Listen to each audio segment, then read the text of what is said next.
Recording করলাম। আমি যেটা করতে চাচ্ছি সেটা হচ্ছে গিয়ে আপনাদের সিলেবাসে একটু যাচ্ছি।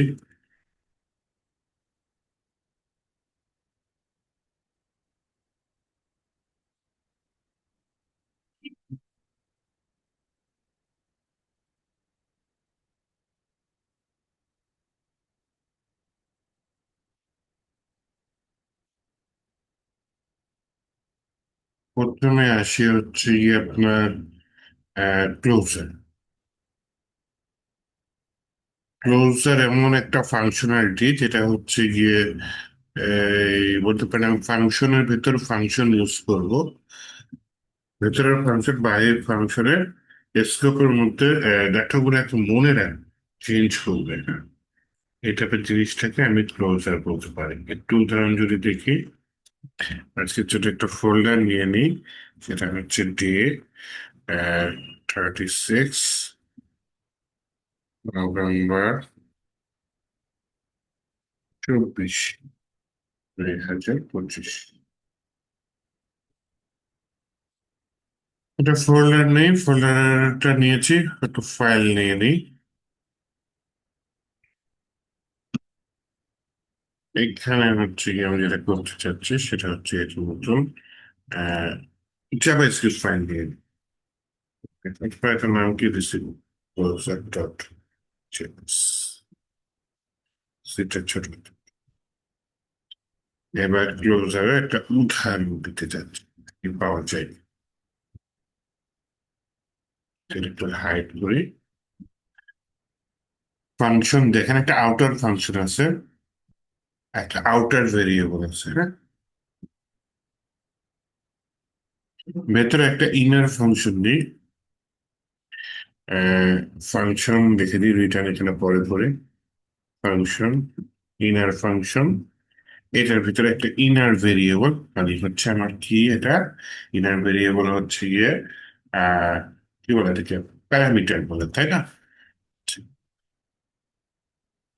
এখানে দুইটা কনসোল লগ করছে, একটা হচ্ছে আউটার ভেরিয়েবল, দেখেন আউটারটা পেয়ে গেছে, আর একটা হচ্ছে ইনার ভেরিয়েবল। ইনার ভেরিয়েবলটা আমি এখানে দিয়ে দিচ্ছি। তো রিটার্ন ফাংশন করতেছি কাকে আমি, রিটার্ন ফাংশন করছি যে ইনার ফাংশনকে। এটা এইটা আছে হচ্ছে গিয়ে আমার আউটার ফাংশনের ভিতরে। ইনার ফাংশনটা আবার কার মধ্যে আছে, আউটার ফাংশন মধ্যে। তাহলে দেখেন আমি এটা হচ্ছে গিয়ে কল, নিচে কল করি, একটা নতুন ফাংশন নিলাম, সেটার ভিতরে আউটার ফাংশন, এটার নাম দিলাম কি, আউটসাইড।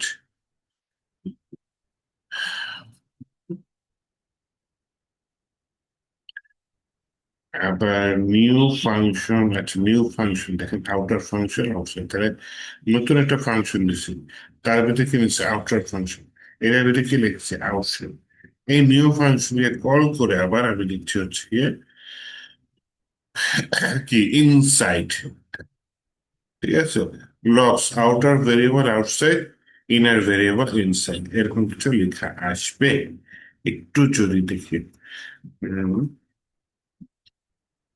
প্রথমে আমি আউটার ফাংশনটাকে কল করলাম, আউটসাইড, টোটাল ঘটনাটাকে আমি নিউ ফাংশনের ভিতরে রাখলাম। নিউ ফাংশন তার আউটার ফাংশন কি রিটার্ন করতেছে, ইনার ফাংশন রিটার্ন করছে।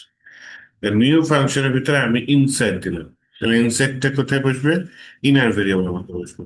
তাহলে আমি যদি এখন এটা রান করি, একটু যদি নিচে নিই, কনসোল টার্মিনাল ওপেন করলাম, তারপর বললাম এনওটি মোড স্পেস ক্লোজার.js, আউটার ফাংশন আউটসাইড লেখা আসছে, ইনার ভেরিয়েবল ইনসাইড লেখা আসছে।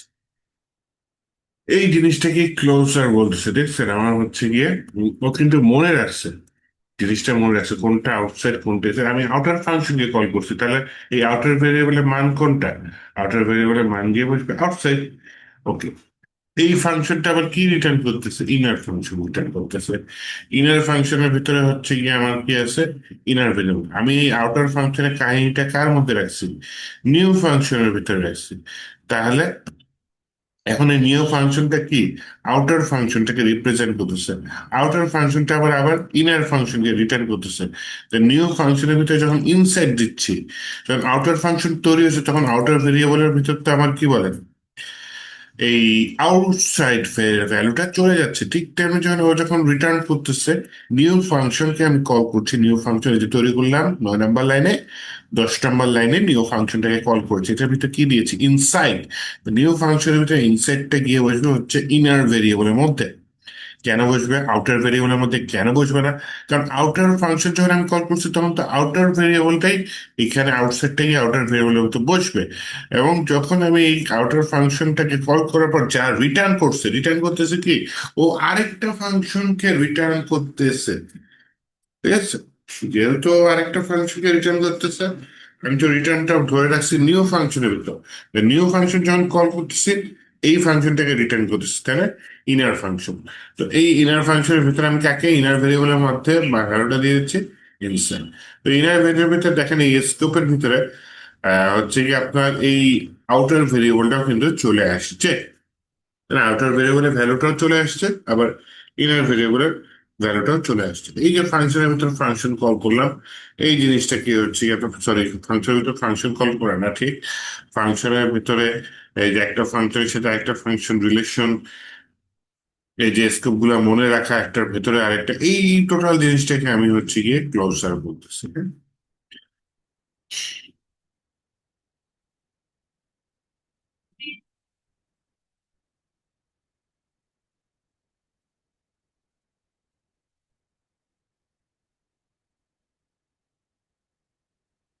কাউন্টার দিয়ে ক্লোজারের এক্সাম্পল দিই, একটা ফাংশন নিলাম, ফাংশনের নাম হচ্ছে মেক কাউন্টার, ওকে।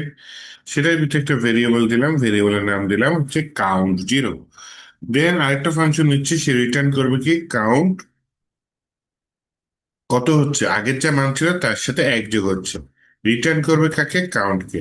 আমি ফাংশনটাকে যোগ করে দিলাম। তাহলে আমি হচ্ছে গিয়ে মেক কাউন্টার যেটা, সেটাকে আমি হচ্ছে গিয়ে কাউন্টার নামে একটা ভেরিয়েবল, মেক কাউন্টার, হ্যাঁ মেক কাউন্টার, সেটা কাউন্টার নামের ভিতরে ও রিটার্ন করতেছে কি, আরেকটা ফাংশন। তো আমি কাউন্টার দিয়ে দিলাম, ওই কাউন্টার আবার কি রিটার্ন করতেছে, কাউন্টকে রিটার্ন করতেছে। তো প্যারেন্টের যে ভেরিয়েবল, সে স্কোপটাকে সে মনে রেখে এখানে রিটার্ন করতেছে। এবং যত বার দিব, এটি কিন্তু প্যারেন্টের ভ্যালুটাকে চেঞ্জ করে দিব। তো যদি দেখি, আমি নিচে রান করে দেখি, দেখেন কাউন্টার একবার 1 আসছে, একবার 2 আসছে, একবার 3 আসছে, আমার কিন্তু কাউন্টের ভ্যালুটা চেঞ্জ হয়ে যাচ্ছে। এই হচ্ছে আপনার হচ্ছে ক্লোজার এটার উদাহরণ। Pass by value band versus pass by reference. এই ফাইলটা নিয়ে নিই, ক্যামেল কেসে জিনিসটা সুন্দর করে লিখি, লাস্টে জর্জ, জর্জ পাস বাই, প্রথম পিটা ছোট হাতের সমস্যা নেই, ভ্যালু, আমি বলি ভার্সেস, প্লাস এটা বড় হাতের বাই রেফারেন্স ডট একটা নতুন ফাইল নিলাম। প্রবলেম হচ্ছে সম্ভবত, এখানে আমি চোখে না দেখার কারণে ইয়া করে দিয়েছি, কি বলে, ডটের জায়গায় কমা দিয়ে দিয়েছি, হচ্ছে ডটটা দিয়ে, ইয়েস কাজ করছে। Pass by reference by pass by value.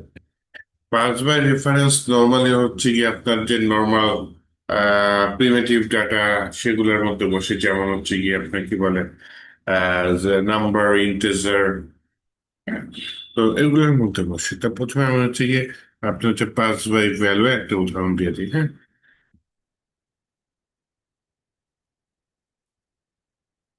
Pass by value, একটা ভেরিয়েবল নিলাম এ, এর মান দিলাম 10, একটা ফাংশন দিলাম, ফাংশনের ভিতরে এক্স কে পাস করে দিলাম, সেই ফাংশনের ভিতরে এ কে দিয়ে দিলাম, কনসোল লক করলাম, কত আসবে,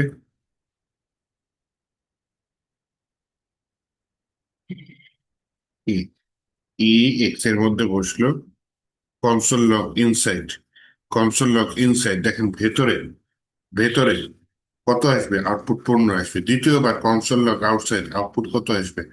10 আসবে। হ্যাঁ, আমি একটু ফাইলটাতে রান করতে চাচ্ছি।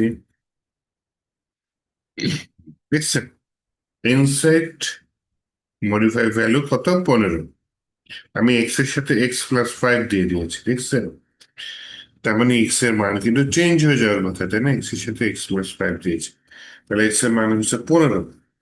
কিন্তু আমি যখন আবার হচ্ছে গিয়ে এই এ কে নিয়ে নিচ্ছি, তার মানে ও মানটা এক্স এর মধ্যে কপি করে পাঠাচ্ছে, ও চেঞ্জ করে পাঠাচ্ছে না। এটা হচ্ছে পাস বাই ভ্যালু, যেগুলো হচ্ছে ওই যে বললাম যে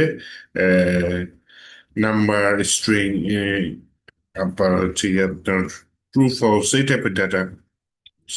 আর পাস বাই রেফারেন্স হচ্ছে অ্যারে, অবজেক্ট, ফাংশন, এই টাইপের ডাটার মধ্যে বসে। মনে করে একটা অবজেক্ট নিলাম, কে ফাংশন মডিফাই অবজেক্ট 0। এই ফাংশনের ভিতরে ও নিলাম, আমি এখানে ও ভ্যালু দিয়ে দিলাম, আবার কি দিয়ে দিলাম? ও ভ্যালু +5 দিয়ে দিলাম। কনসোল লগে করলাম ইনসাইড মডিফাইড ভ্যালু 15। কিন্তু আউটসাইডে গিয়ে যখন আমি অবজেক্টরে যে ভ্যালু কত দিতে যাচ্ছি, তখন 10 না এসে 15 আসতেছে। এটাই হচ্ছে pass by reference. Pass by value দিলে যেটা হবে সেটা হচ্ছে কি, সে ফাংশনের ভেতরে ডাটাটাকে চেঞ্জ করবে, ফাংশনের বাইরে চেঞ্জ করবে না। পাস বাই রেফারেন্স যেটা যেটা হবে, এটা সে সব জায়গায়, ফাংশনের ভেতরে, ফাংশনের বাইরে, সব জায়গায় চেঞ্জ করে দেবে। এটাই হচ্ছে আপনার pass by value versus pass by reference. তাহলে এই কনসেপ্টটা আশা করি, ছোট কনসেপ্ট, ক্লিয়ার। আরেকটা ছোট কনসেপ্ট যেটি প্রি পোস্ট ইনক্রিমেন্ট ডিক্রিমেন্ট, এটা আমি দেখিয়েছি, তারপরে একটু দেখাই। Pre or post increment and decrement দিয়ে দিই ডট জেএস। একটা ভেরিয়েবল নিলাম, ভেরিয়েবলের মান দিলাম এক্স, এক্স সমান সমান দিলাম 1। যদি বলি ++x, এটাকে বলে প্রি ইনক্রিমেন্ট। যদি বলি x++,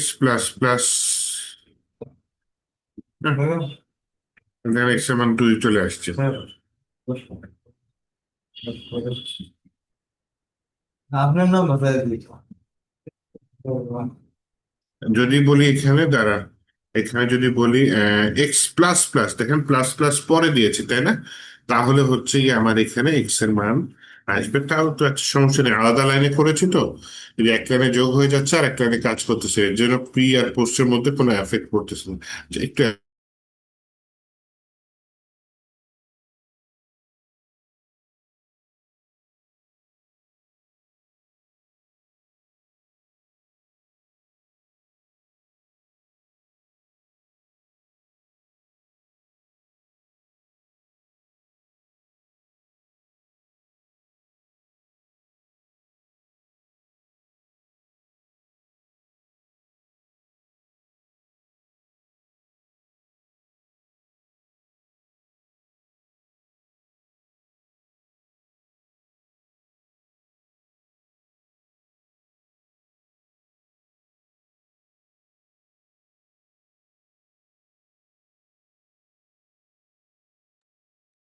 ওকে, আবার একটু খেয়াল করি আমি। এই এটা কি 1+x, তাহলে এক্স এর মান 2 হয়ে গেল। আর এটা হচ্ছে x+1, তাহলে এক্স এর মান ওই জায়গায় 2 হয়ে গেছে, এখানে 3 হয়ে গেল। এখন এইটা তাহলে প্রি আর পোস্টের এফেক্টটা কখন পড়বে? যখন আপনি এক লাইনেই কাজটা করবেন, হ্যাঁ। যে আপনার হচ্ছে কনস্ট্যান্ট নিয়ে নিলেন, আচ্ছা কনসোল লগ নিয়ে নিলাম, যে আমি বললাম x++, এইখানে আউটপুটটা 3 হবে।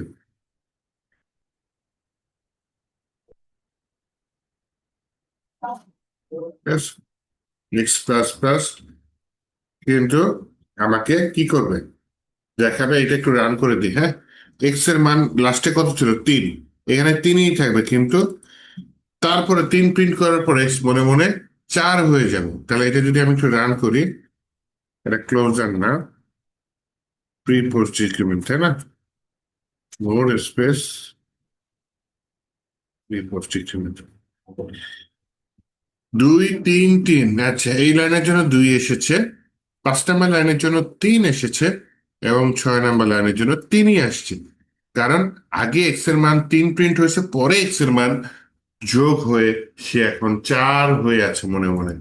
ওকে, আমি যদি আবার কনসোল লগ দিয়ে বলি হচ্ছে এক্স প্লাস প্লাস, তাহলে এক্স এর মান আবার বেড়ে কত হয়ে যাবে? আগে ছিল তিন, কিন্তু মনে মনে চার। এখানে আবার চার, চারের সাথে চার প্রিন্ট হবে, যোগ হয়ে, তাহলে প্রিন্ট হবে চার, মনে মনে হবে পাঁচ। তো আমি এটা প্রিন্ট দিয়ে দিই, তাহলে কি হবে? আগেই যোগ হয়ে যাবে। এখন যদি রান করি তাহলে আগে ছিল তিন, মনে মনে হচ্ছে চার, এইখানে চারের সাথে এক যোগ করে অলরেডি পাঁচ দিয়ে দেবে। তাহলে তিনের পরে, যে তিনের পরে আমার পাঁচ চলে আসার কথা এক লাফে, দেখি এই দেখেছেন, তিনের পরে পরে পাঁচ চলে এসেছে। পেরেছি, increment decrement pre increment post increment, এটা এক যোগ বা এক কমা দেয়, এক কম বাড়ায় দেয়। প্লাস প্লাস যদি শুরুতে বসে তাহলে প্রি ইনক্রিমেন্ট, প্লাস প্লাস যদি শেষে বসে ভেরিয়েবল তাহলে পোস্ট ইনক্রিমেন্ট। একইভাবে মাইনাস মাইনাস যদি শুরু হতে বসে তাহলে প্রি ডিক্রিমেন্ট, মাইনাস মাইনাস যদি শেষে বসে তাহলে পোস্ট ডিক্রিমেন্ট। আর হচ্ছে ইনক্রিমেন্ট হচ্ছে এক যোগ করে দেয়, আর ডিক্রিমেন্ট হচ্ছে এক বিয়োগ করে দেয়। ওকে,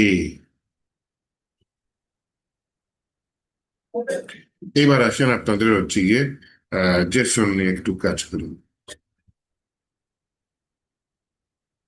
জেসন হয়তো পড়াইছিলাম, তারপরে আমি নিয়ে নিই জেসন ডট জেএস। ডটটা লিখতে ভুল করেছি, হ্যাঁ, ডট জেএস। বেশ কিছুক্ষণ পড়লাম, একটু 2 মিনিট রেস্ট নিয়ে নিচ্ছে, হ্যাঁ, বা 1 মিনিটের পরে আমি আবার শুরু করবো জেসন। একটু ওয়েট করেন কাইন্ডলি।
আমি তো স্যারের কথা শুনতে পাচ্ছি না।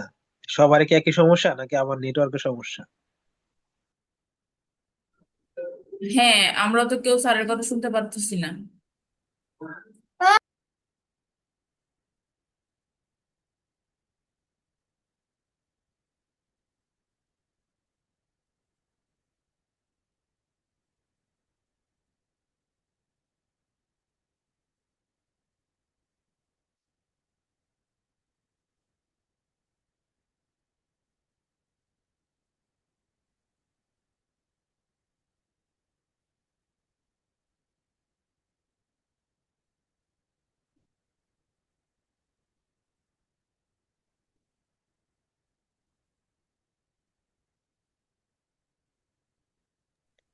স্যার কি আমাকে শুনতে পাচ্ছেন?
সরি ফর ডিলে, চলেন আবার শুরু করি।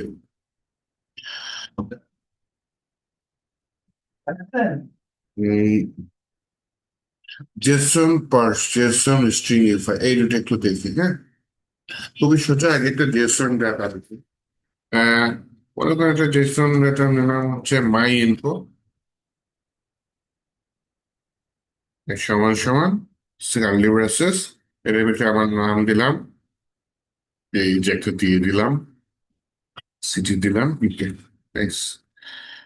তাহলে এখন যদি আমি এটা দেখি, এটা খুব normal Jason, normal JavaScript object. হ্যাঁ, এটা আমি কনসোল লগ করলাম। কনসোল লগে বললাম হচ্ছে কি মাই ইনফো, আগেন ইনফো, এটা কনসোল লগে এখন আমি হিট করি, এখানে সবকিছু ক্লিয়ার করি। Node space JSON dot JS, আমি আমার জেসন, সরি, জাভাস্ক্রিপ্ট যেটা অবজেক্ট, হ্যাঁ, সেই ডাটাটা দেখতে পাচ্ছি।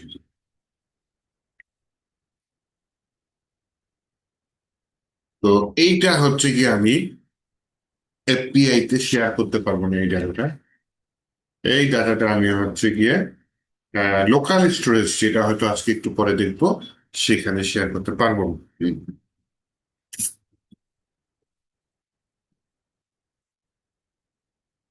কিন্তু এই ডাটা দিয়ে আমি সুন্দর মতো কাজ করতে পারবো। ওই জেসনের ডট নোটেশন বা নোটেশন যেগুলো দেখেছিলাম, সেটা আমি এখান থেকে সুন্দর মতো ইউজ করতে পারবো। ওকে, তাহলে যদি আমি এটা শেয়ার করতে চাই, তাহলে কিভাবে শেয়ার করবো জানি? তাহলে এটাকে আগে আমরা কনভার্ট করে নিতে হবে। হ্যাঁ, কনস্ট্যান্ট বললাম হচ্ছে মাই ইনফো জেসন, হ্যাঁ দিতে পারি। আমার ইনফোটাকে কিসে কনভার্ট করতেছি আমি? জেসনে কনভার্ট করতেছি। কিভাবে? এখানে প্রথমে একটা জাভাস্ক্রিপ্টের বিল্ট আমি লাইন বাই লাইন কোড করে বুঝাই। জাভাস্ক্রিপ্টের একটা বিল্ট ইন অবজেক্ট আছে যেটার নাম হচ্ছে জেএসওএন, জেসন। প্রথমে লিখলাম এটার ভিতরে অনেক মেথড আছে, আমরা এই মুহূর্তে যে মেথডটা রাখবে সেটার নাম হচ্ছে স্ট্রিংইফাই, STRINGIFY, স্ট্রিংইফাই। মানে জেসন, জেসনের মধ্যে আছে কি স্ট্রিংইফাই। সেই স্ট্রিংইফাই এর মধ্যে স্ট্রিংইফাই এটার মধ্যে আমি ডাটা পাস করতে চাই। কি ডাটা পাস করব? জেসন স্ট্রিংইফাই এটার ভিতরে হচ্ছে গিয়ে মাই ইনফো এটাকে পাস করে দিলাম। তা মাই ইনফো জাভাস্ক্রিপ্ট একটা অবজেক্ট টাইপ ডাটা, সেটাকে আমি জেসন স্ট্রিংইফাই করে যে নতুন ভেরিয়েবলের মধ্যে রেখেছি সেটার নাম হচ্ছে মাই ইনফো জেসন। এটা যখন আমি কনসোল লক করলাম যে মাই ইনফো জেসন, দুইটা ডাটা পাশাপাশি থাকবে, দুইটা ডাটার মধ্যে তফাৎটা আপনারাই বুঝতে পারবেন। নোড স্পেস জেসন ডট জেসিট খোলা, আমি যে দুইটা ডাটা আসছে, then একটা ডাটার নেমটা খোলা, এইচ খোলা, সিটি খোলা, আরেকটা ডাটার মধ্যে হচ্ছে গিয়ে আমার নামটা হচ্ছে গিয়ে ইনভার্টেড কমা চলে এসেছে, স্ট্রিংইফাই হয়ে গেছে, স্ট্রিং এর মতো হয়ে গেছে, তাই না?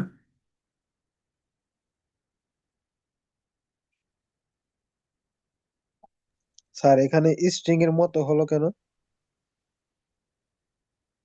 এই ফাংশনটার কাজটাই এই কাজ করা, স্ট্রিংইফাই করা। তাহলে বলতে পারেন যে কেন করবো এখানে মানে স্ট্রিংইফাই? স্যার এই যে হুম। কার্লি বেসিস সহ আসে, সবসময় কি এরকম কার্লি বেসিস সহ আসবে? হ্যাঁ হ্যাঁ, কার্লি ব্রেসেস সহজ আসবে, সমস্যা নেই। এখানে দেখেন নেমটা খালি চেঞ্জটা দেখেন, উপরের নেমটা ইয়া ছাড়া ডাইরেক্ট আসছে, তাই না? আর নিচের নেমটা হচ্ছে গিয়ে স্ট্রিং এর ভেতরে আসছে, কারণ জিনিসটাকে আমি স্ট্রিংইফাই ফাংশন করে দিচ্ছি। স্ট্রিংইফাই ফাংশন করলে এটার কাজটা কি হবে? আমি যেটা বললাম যে এপিআই তে শেয়ার করবো বা লোকাল স্টোরেজে রাখবো, তখনই normal Jason normal JavaScript object পারবো না। এটা একটা নর্মাল জাভাস্ক্রিপ্ট অবজেক্ট, আর এইটাই যখন স্ট্রিংইফাই হয়েছে এইটাকে আমি জেসন বলতে পারি, ঠিক আছে?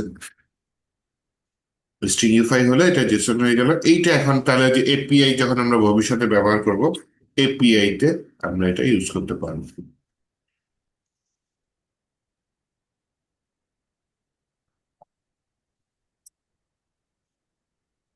আবার স্ট্রিংইফাই তে অসুবিধা কি? জেসন আমরা যত সুন্দর ব্যবহার করতে পারি, সরি এই যে জাভাস্ক্রিপ্ট অবজেক্ট যত সুন্দরভাবে আমরা ব্যবহার করতে পারি, জেসন টাইপের ডাটাটা অত সুন্দরভাবে ব্যবহার করতে পারি না, আমরা সুন্দর মতো শেয়ার করতে পারি বলতে পারি। তাহলে ব্যবহার করার জন্য আমি কি করতে পারি? আবার এই যে মাই জেসনকে আমি কনভার্ট করতে চাচ্ছি, হ্যাঁ, তখন তখন আমি একটা নতুন কনস্ট্যান্ট নিলাম যে মাই ইনফো ওবিজে, মানে অবজেক্ট ওবিজে। এটার ভিতরে দেখেন ফাংশনটা ইউজ করেছি হচ্ছে জেসন ডট, আগেরটা ছিল স্ট্রিংইফাই, এখন নতুন ফাংশন হচ্ছে পার্স, মানে আমি পার্স করবো, মানে স্ট্রিংইফাই জেসনকে নর্মাল জেসনে মানে জাভাস্ক্রিপ্ট অবজেক্টে কনভার্ট করবো, হ্যাঁ। এই যে মাই ইনফো জেসন এটাকে কনভার্ট করে আমি জাভাস্ক্রিপ্ট মাই ইনফো অবজেক্ট এটার মধ্যে নিয়ে আসলাম। এখন যদি একটু রান করি দেখি কি রান হয়। আমি হিট করলাম নোড স্পেস জেসন, হিট করার সাথে সাথে কি হচ্ছে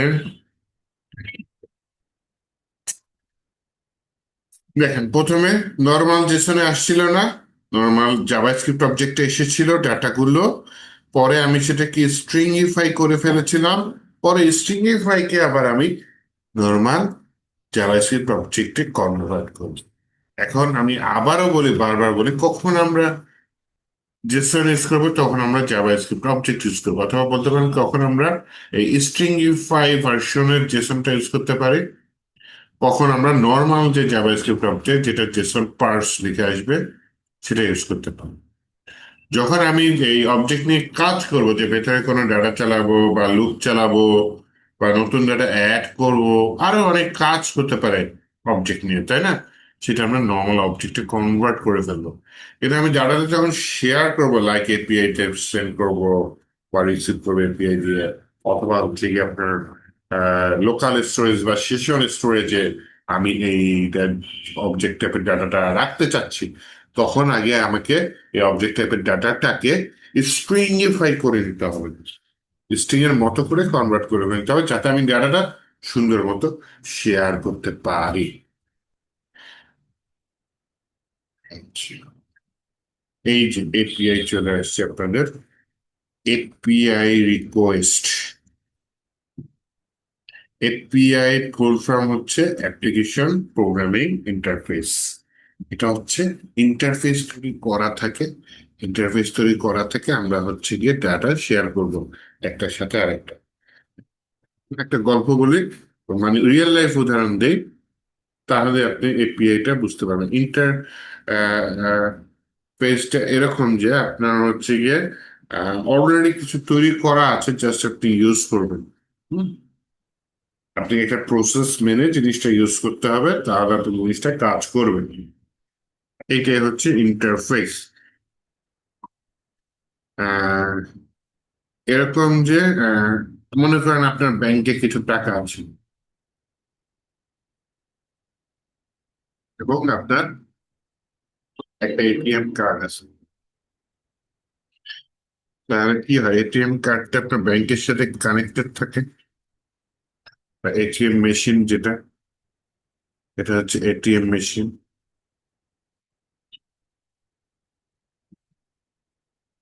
আর এটা হচ্ছে আপনার ব্যাংক।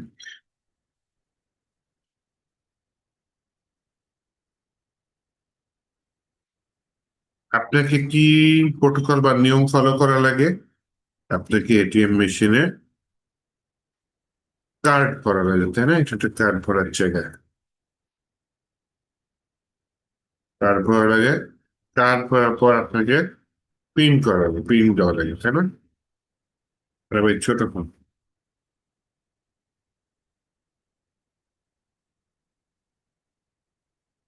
এটা মনে করেন পিন দেওয়ার বক্স।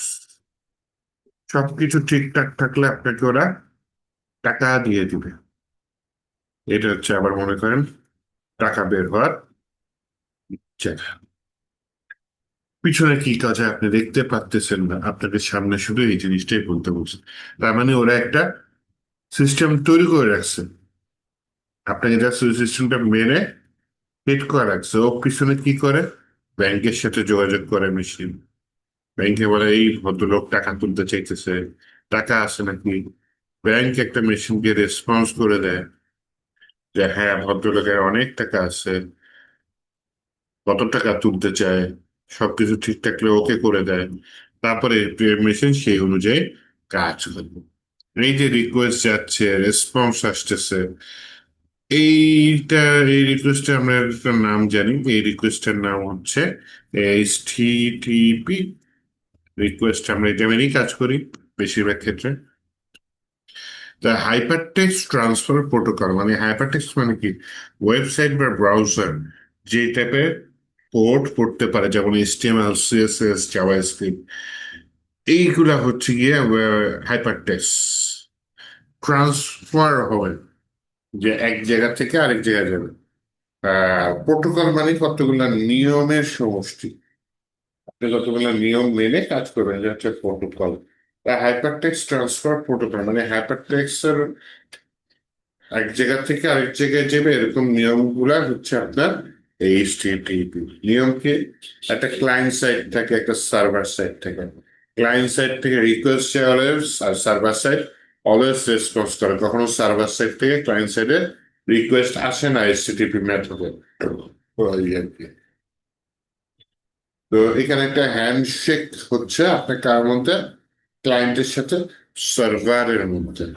এই যে হ্যান্ডশেকটা হচ্ছে, এখানে হাতটা বাড়িয়েছে ক্লায়েন্ট এবং রেসপন্স করেছে হচ্ছে সার্ভার। হ্যাঁ, তো এপিআই যদি বুঝতে চান, এইচটিটিপি এই সিস্টেমটা বুঝতে হবে যেটা বললাম, তাহলে এপিআইটা বুঝে ফেলবেন। এই যে আমি যেমন এটিএম মেশিনের এপিআই দিয়েছি, যে বা সিস্টেমটা বুঝাচ্ছি, ব্যাক এন্ডে কি হচ্ছে আপনি কিন্তু দেখতে পাচ্ছেন না।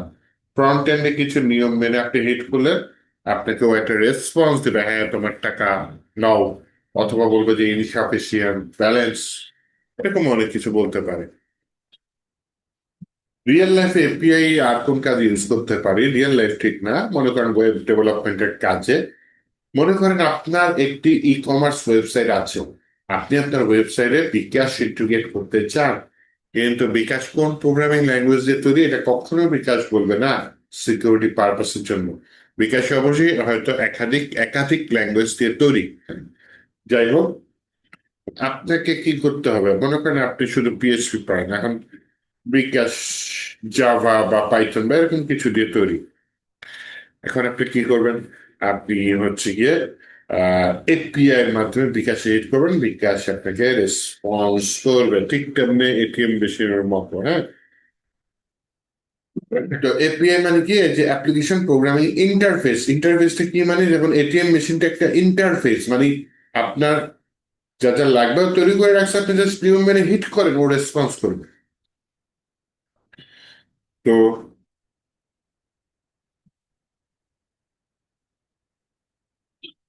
সোজা বাংলা, এই যে বিকাশের প্রোগ্রামটা তো সব কি বলে তৈরি করাই আছে। আপনি বিকাশের সার্ভারের নিয়ম মেনে হিট করবেন, ও আপনাকে সেভাবে রেসপন্স দিবে। এইভাবে এপিআই কাজ করে। রিয়েল লাইফ আরেকটা উদাহরণ দিয়ে, প্রোগ্রামিং বাদ দেন। আপনি একটা হোটেলে গেলেন খেতে, হোটেলের ওয়েটার আপনার কাছ থেকে অর্ডার নিয়ে গেলেন, যাওয়ার পর কিছুক্ষণ পরে, আধা ঘন্টা 1 ঘন্টা পরে আপনাকে সে খাবার এনে সার্ভ করে দিল। এই যে আপনাকে খাবারটা সার্ভ করে দিল, ব্যাক এন্ড থেকে নিয়েছে, পিছন থেকে, কিচেন থেকে নিয়ে এসেছে। এই কিচেন কোথায় আছে আপনি কি দেখেছেন? দেখেন না এরকম। আমরা খেতে গেলে কিচেন কই থেকে নর্মালি দেখি? তাই কিছু কিছু হোটেলের সামনে থাকে, ম্যাক্সিমাম হোটেলেই তো পিছনের দিকে থাকে, বা রেস্টুরেন্ট গুলাতে ভেতরের দিকে থাকে। ভেতরের পরিবেশ সুন্দর হতে পারে, আবার তো বিশ্রী হতে পারে। এনিওয়েজ, এই এপিআই কি করে? আমাদের ফ্রন্ট এন্ড থেকে বা হচ্ছে ওই যে খাবারের দোকানের সামনে থেকে রিকোয়েস্ট নেয়, ওয়েটারটা এপিআই করতে পারে। ওয়েটার কি করে? আমাদের কাছ থেকে রিকোয়েস্ট নিয়ে ব্যাক এন্ডে বাবুর্চির কাছে রিকোয়েস্টটা পৌঁছায় দেয়। দেন বাবুর্চি কি করে? সেভাবে রেসপন্স করে, সেই খাবারটা নিয়ে এসে ওয়েটার আমাদেরকে সার্ভ করে, তাই না? এই ওয়েটারটাই হচ্ছে এপিআই এর কাজটা করতেছে। যেমন আমরা ওয়েবসাইটে আমরা কোনো রিকোয়েস্ট সেন্ড করবো, দেন ব্যাকএন্ড থেকে একটা রেসপন্স আসবে। এইভাবে এপিআইটা কাজ করে, হ্যাঁ। এপিআই এর যে ডাটা সেন্ড রিসিভ হয়, এইটার মধ্যে আপনি এক্সএমএল এ ডাটা সেন্ড রিসিভ করতে পারেন। তবে সবথেকে পপুলার ওয়ে হচ্ছে ডাটা সেন্ড রিসিভের এপিআই এর মাধ্যমে, সেটা হচ্ছে জেএসও, জাভাস্ক্রিপ্ট অবজেক্ট নোটেশন। এর মাধ্যমে আপনি এপিআই এর থ্রুতে ব্যাকএন্ড থেকে ফ্রন্ট এন্ডে, ফ্রন্ট এন্ড থেকে ব্যাকএন্ডে রিকোয়েস্ট, ফ্রন্ট এন্ড থেকে ব্যাকএন্ডেই যায়, সেন্ড করতে পারবেন এবং ব্যাকএন্ড রেসপন্সটা রিড করতে পারবেন। এপিআই তো ঠিক আছে, এপিআই এর ভিতরে ডাটা সেন্ড রিসিভ হয়, সেই ডাটাটা থাকে নর্মালি জেসন ফরম্যাট, এক্সএমএল ফরম্যাটও করতে পারেন, কিন্তু মোস্ট পপুলার ওয়ে হচ্ছে জেসন। জেসনের মাধ্যমে আপনি ডাটা সেন্ড রিসিভ করতে পারবেন।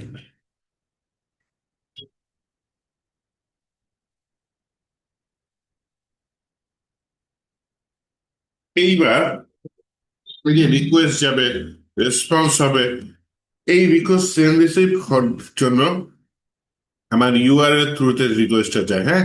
ইউআরএল মানে ওয়েবসাইটের যেরকম ঠিকানা থাকে না, ইউনিভার্সাল রিসোর্স লোকেশন। তো আপনার এপিআই ব্যাকএন্ডের সার্ভারে একটা ইউআরএল থাকে। তো ফ্রন্ট এন্ড থেকে সেই ব্যাকএন্ডের সার্ভারে ইউআরএল এর থ্রুতে আপনার রিকোয়েস্ট সেন্ড রিসিভ করতে হবে।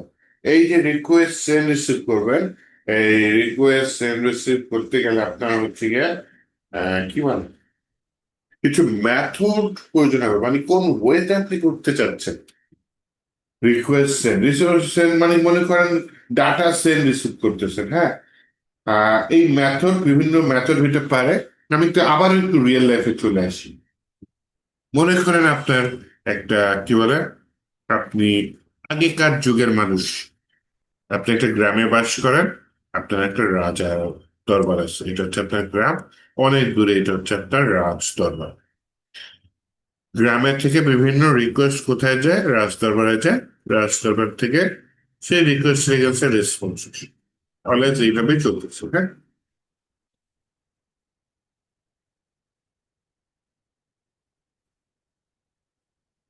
এখনই সেভাবে সেভাবে রেসপন্স।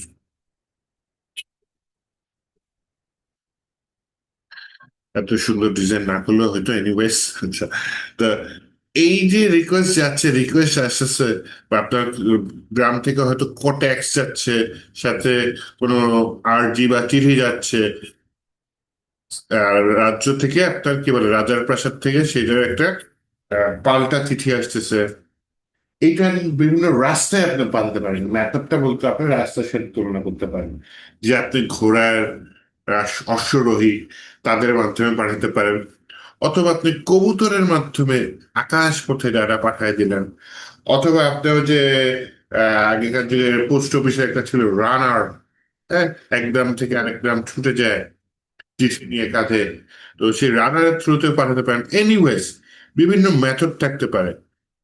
পায়ে হেঁটে হেঁটে কেউ হয়তো রাজপ্রাসাদে যাচ্ছে, তার মাধ্যমে পাঠাতে পারেন, বিভিন্ন মাধ্যমে পাঠাতে পারেন। এই মাধ্যমটাই হচ্ছে মেথড, যে আপনি ঘাসপথে কবুতরের মাধ্যমে পাঠাচ্ছেন, নাকি নদীর পথে পাঠাচ্ছেন, নাকি রাস্তা দিয়ে পাঠাচ্ছেন, নাকি আপনি রাস্তা দিয়ে যে পাঠাবেন সেখানে আবার হচ্ছে কি আপনি ওই ঘোড়া অশ্বরোহী তাদের মাধ্যমে পাঠাচ্ছেন, নাকি আপনি যে পায়ে হেঁটে হেঁটে একটা গ্রুপ হয়তো যাচ্ছে রাজপ্রাসাদে, আপনি তাদেরকে দিয়ে দিলেন, সেভাবে সেই মেথডে সেই ওয়েতে যাচ্ছে।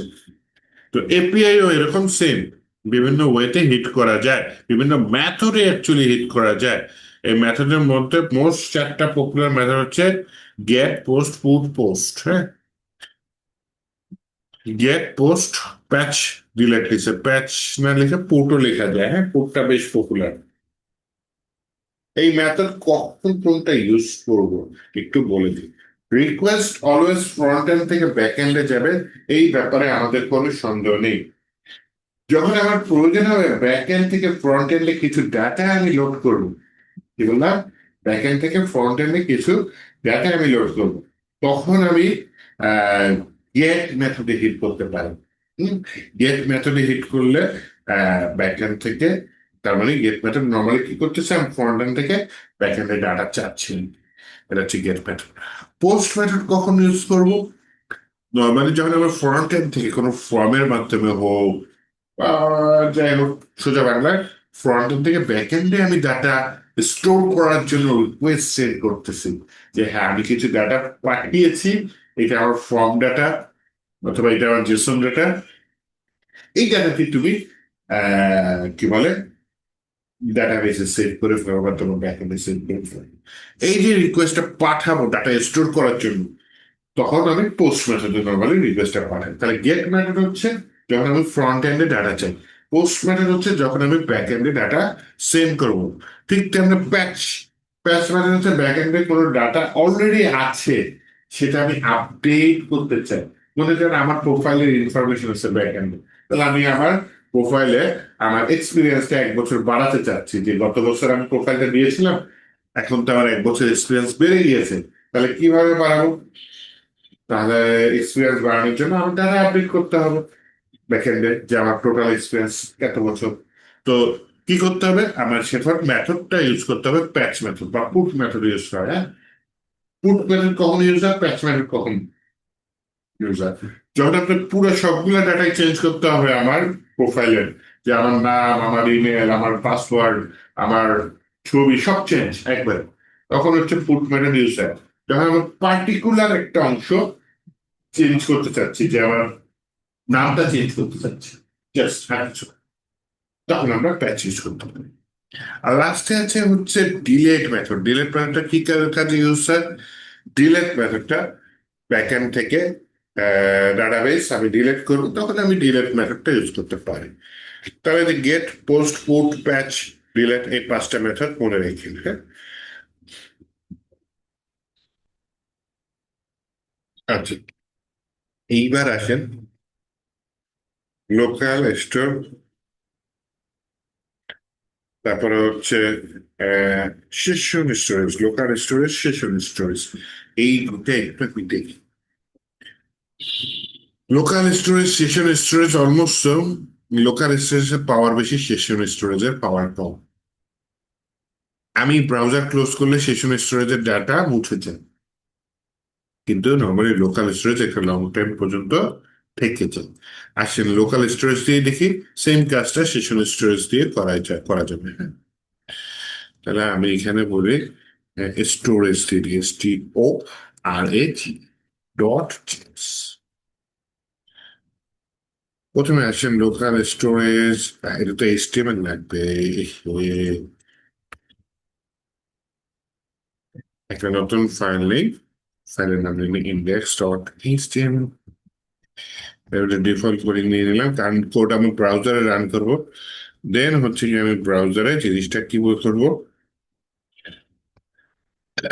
স্টোরেজে গিয়ে দেখবো যে আমার স্টোরেজ ঠিক হয় কিনা। হ্যাঁ, স্ক্রিপ্টের মধ্যে স্টোরেজ এটার ভিতরে বলি এই ফোল্ডারের ভিতরে storage.js, এই ফাইলটা আমি লিঙ্ক করে ফেলি storage.js। ওকে, storage.js ফাইলটা লিঙ্ক হয়ে গেল। এখন আমি কি করতে পারি, এখানে একটা স্টোরেজ দিয়ে আমি ডাটা সেট করব। তাহলে স্টোরেজের কোডটা খেয়াল করি।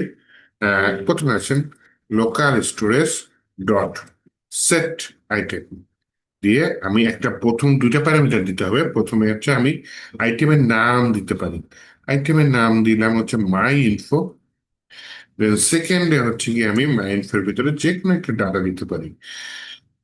অথবা আমি এখানে দিলাম মাই নেম, যেন info my name, my name আমার নামটা এখানে আমি দিয়ে দিলাম। এই ফাইলটা যদি রান হয়, সবকিছু ঠিকঠাক মতো যদি রান হয়, দেখি তো আমি index.js ফাইলটি আসলাম, গো লাইভে চলে যাই। এখানে দেখতে পারবো না, রাইট বাটন ক্লিক করে ইনস্পেক্টে যাই। সেই ইনস্পেক্টের মধ্যে আমার এখানে অ্যাপ্লিকেশন সম্ভবত, হ্যাঁ এই অ্যাপ্লিকেশনের ভিতরে দেখেন অনেকগুলো স্টোরেজ আছে। সেশন স্টোরেজ আমি বলেছি ব্রাউজার কেটে গেলে চলে যায়, যেন আমি আপাতত লোকাল স্টোরেজ নিয়ে কাজ করতেছি। এই লোকাল স্টোরেজে হিট করলাম, হিট করার পরে যেটা হিট করলাম দেখেন অনেক কিছুই তো আছে এর মধ্যে। হচ্ছে একটা মাই নেম, মাই নেমের মধ্যে আমার পুরো নামটা ভুল লিখেছি, ছি ছি ছি ছি ছি। ঠিক করে দিই, হ্যাঁ। Yeah, তাহলে দেখেন আমার নামটা চেঞ্জ হয়ে গেছে না, চেঞ্জ হয়ে গেছে। এইটা আমার কিন্তু ব্রাউজারে একটা টেম্পোরারি মেমোরি থাকে, local storage, session storage, cookie. তার মানে এখানে লোকাল স্টোরেজ যে মেমোরিটা ব্রাউজারে, সেই মেমোরির মধ্যে আমার নামটা ডাটা হিসেবে কি নামে, মাই নেম, এই কি মধ্যে এই ডাটাটা সেভ হয়ে গেছে। হ্যাঁ, এই যে আসিফ আহমেদ এই ডাটাটা সেভ হয়ে গেছে।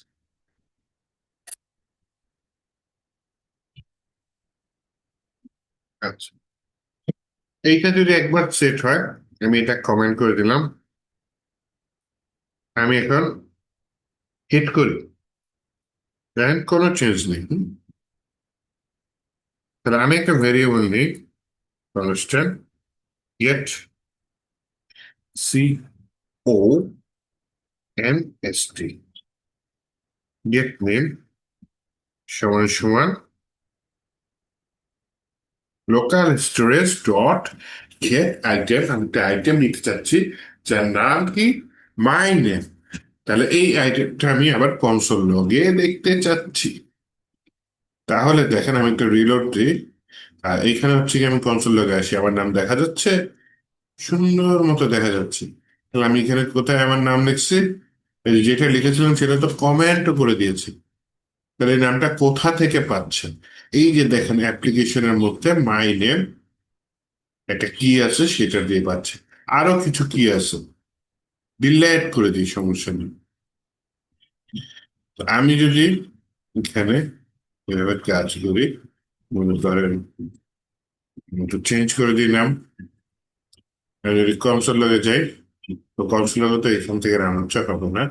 আমি একটু রিলোড দিই, এই আমার নাম চলে আসছে কমিশনটা দেখতে পাচ্ছি। তো হচ্ছে কি আপনার এখানে অ্যাপ্লিকেশনের মধ্যে মাই নেম নামে একটা কি আছে। প্রবলেম হচ্ছে আমি যদি ডিলেট করে দিই, এখান থেকে ডিলেটে টিপ দিলাম, জিনিসটি চলে গেছে। কনসোলে এসে যদি রিলোড করি, নাল চলে আসছে, কারণ সে মাই নেম নামে কিছু লোকাল স্টোরেজে পাচ্ছে না। তাহলে আমি এখন দুইটা ফাংশনটা শিখলাম, একটা হচ্ছে local storage dot set item, আর একটা হচ্ছে local storage dot get item. আপনি লোকাল স্টোরেজের জায়গায় সেশন স্টোরেজ দিয়েও কাজ করতে পারেন। আরেকটা জিনিস দেখায়, সেটা হচ্ছে কি আপনার ডিলেট আইটেম দিতে পারি, local storage dot remove item. আমি এখানে মাই নেম দিয়ে দিলাম, যে মাই নেমটা অ্যাড হবে সেই মাই নেমটা আবার রিমুভ হয়ে যাবে। আর গেট নেমের ভিতরে যা করছি তাতে আমার চলে আসবে যে গেট নেম আসিফ আবির আসছে। আমি যদি যে অ্যাপ্লিকেশন দেই দেখেন আমার কিন্তু এটা চলে গেছে, কোনো কি নেই। তাহলে ঘটনা কি ঘটতেছে, আমি লোকাল স্টোরেজে প্রথমে একটা কি মাইনের এই নামে কিছু ডাটা লোকাল স্টোরেজে সেট করে দিচ্ছি। দেন হচ্ছে গিয়ে আমি আহ, ওই সেট করা ডাটাটা আবার হচ্ছে গেট করতেছি। গেট করে যে ভ্যালুটা পাবো সেটা আমি একটা ভেরিয়েবলের মধ্যে রেখে দিচ্ছি। দেন আমি কি করতেছি, লোকাল স্টোরেজটাকে ডিলিট করে দিচ্ছি যে এখান থেকে ডাটা হচ্ছে, তাহলে ওখানে আর ওইখানে থাকতেছে না। দেন আমি কি করতেছি, কনসোল লগের মাধ্যমে আমি যে ডাটাটা পেয়েছি লোকাল স্টোরেজ থেকে সেই ডাটাটা কনসোল লগের মাধ্যমে আমি প্রিন্ট করে দিচ্ছি। এই কাজটা আমি সেশন স্টোরেজ দিয়েও করতে পারতাম। Session storage set item, session storage gate item, same জিনিস। এই হচ্ছে কথা। এই লোকাল স্টোরেজ প্রচুর ইউজার রিয়েল লাইফে যদি ইউজ করতে চান, আপনি ম্যানুয়ালি অথেন্টিকেশন বানাবেন যে ইউজার লগ ইন করলে লগ ইন করেছে কিনা, এই ডাটাগুলো আপনি ব্রাউজারে কিছু ডাটা স্টোর করে রাখতে চাচ্ছেন যাতে বারবার লগ ইন ইনফরমেশন লোড করা না লাগে। সেক্ষেত্রে আমি যে লোকাল স্টোরেজ, সেশন স্টোরেজ এগুলো ব্যবহার করতে পারি। আচ্ছা,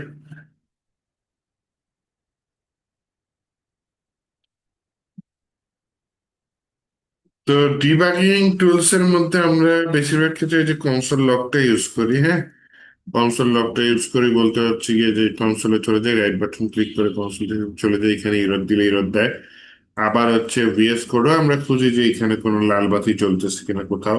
যদি লাল রেড সিগন্যাল কোনো টেক্সটে যে রেড সিগন্যাল দেখায়, তার মানে হচ্ছে সেই কোডে ইরর আছে, আমরা সেভাবে ফিক্সড করে দিই। আর এই যে এটা যেটা আরেকটা যেটা দেখলাম সেটা হচ্ছে গিয়ে কি যেটা বলে ডট সামথিং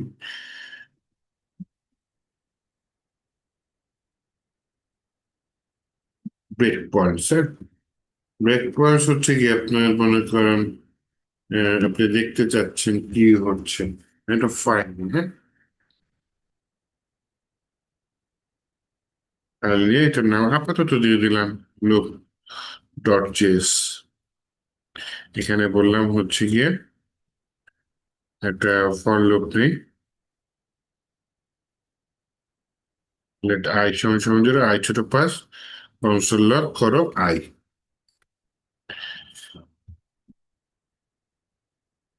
এখানে একটা ইয়ে আছে রান অ্যান্ড ডিবাগ, এটা দিয়ে দিই।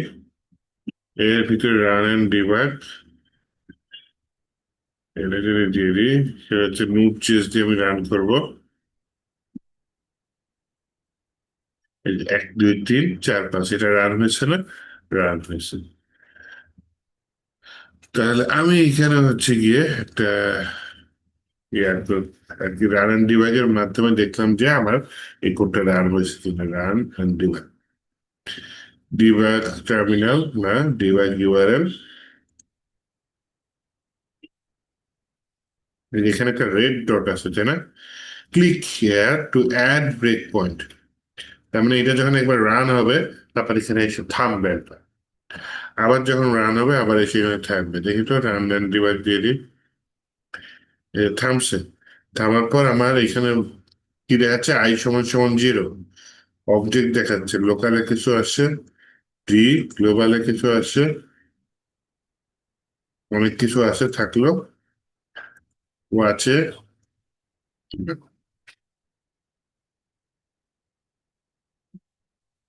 এবার আমি আবার দিলাম,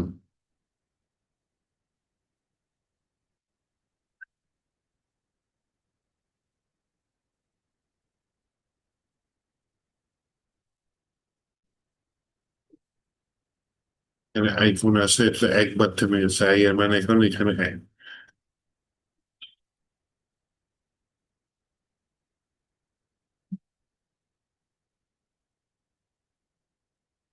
ফরেস্ট ইন্টেলিজেন্স।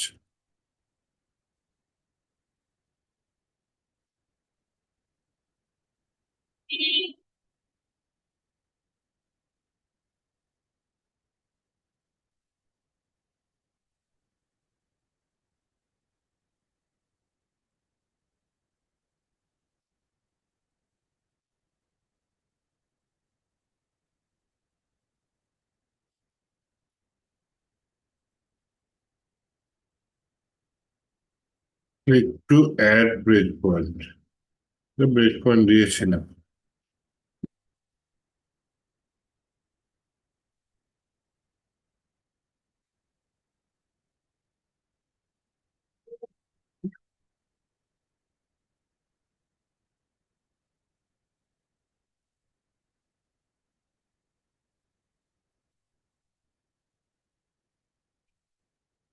বারবার রান দিচ্ছি কিন্তু রান হচ্ছে না। এখানে ওয়াচে আমি দেখতে পারি ওয়াচটা কি হতে পারে, কিন্তু এটা ভাই একটু রান তো হয়।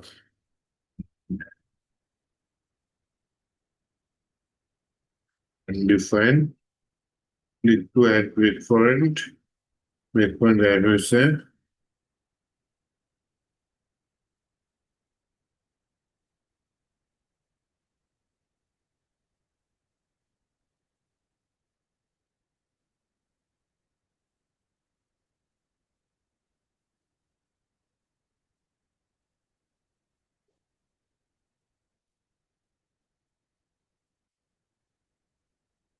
আই এর মান এই মুহূর্তে 0।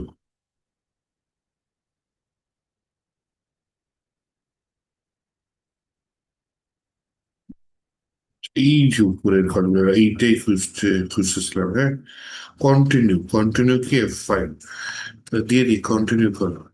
এই যে আই এর মান এবার 1 হয়ে গেছে না, আই এর মান 1 হয়ে গেছে। আবার কন্টিনিউটি, আই এর মান 2 হয়ে গেছে, চেঞ্জ হয়ে যাচ্ছে, আই এর মান 3 হয়ে যাচ্ছে, 4, যে আই এর মান 4, কন্টিনিউটি আই এর মান 5। তার মানে একটা আমি ব্রেক পয়েন্ট দিব, লুপটা সেখানে থেমে যাবে, একবার একবার করে আমার জিনিসটা চলবে। এইটাই হচ্ছে কি আমার এই ব্রেক পয়েন্ট। ব্রেক পয়েন্টটা এইভাবে দিতে হয়।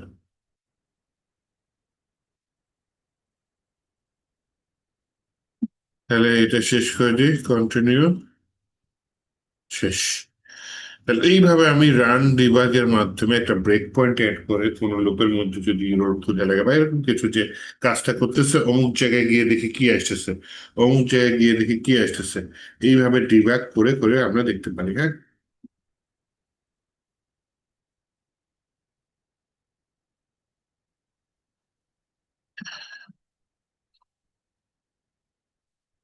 ওকে, sorry for the late. Break point দেখলাম, কনসোল দেখলাম, ডিবাগিং টুলস এটুতে দেখলাম, এটসেট্রা। তাহলে আজকে এই পর্যন্ত থাক, আমাদের নেক্সট দিন একটা ছোট প্রজেক্ট করবো না। আমি ডাটা সেন্ড করবো, ডাটা রিসিভ করব, এরকম কিছু করবো না। আর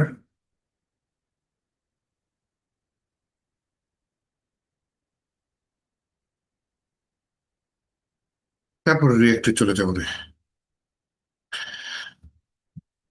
এমনিতেই দেখেন অনেকগুলো ক্লাস হয়ে গেছে, অন্য ব্যাচে এতদিনে শেষ হয়ে যেত।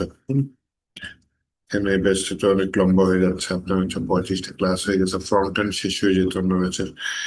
এনিওয়েজ আমি দেখি তো গোল্ডম্যান ব্যারি 309 কয়টা করছিলাম,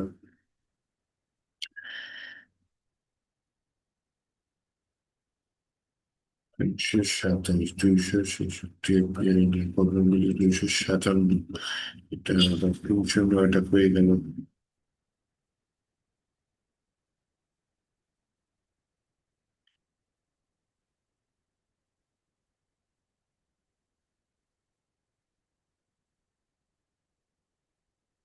এনিওয়েজ থাকতে না, এটা নিয়ে আর মাথা না খাওয়াই। আমরা যেটা করতে চাচ্ছি, তাহলে নেক্সট দিন আমি একটা ব্যাংকিং অ্যাপ ইউজ করে আপনাদের দেখাইতে চাচ্ছি, যার মাধ্যমে হচ্ছে গিয়ে আপনারা হচ্ছে গিয়ে ডাটা সেন্ড রিসিভ করবে। ওই ব্যাংকিং অ্যাপ মনে হয় সোজা হয়ে যায়, তারপরে দেখবেন যথাযথ কাজে লাগানো যায়। ইউজ করে একটা মোবাইল ব্যাংকিং অ্যাপ যদি আমি বানায় দেখাতে পারি তাহলে হচ্ছে নাইস। ইজি করে দেখানো যায়, হার্ড করে দেখানো যায়, দেখি কিভাবে হয়। আজকে এ পর্যন্ত থাকতে লাস্ট করে, আজকে আর আপনাদের বিরক্ত না করে আজকে ছেড়ে দিই। ভিডিওটা কিছুক্ষণের মধ্যে দিয়ে দেবো, দেখে নিন।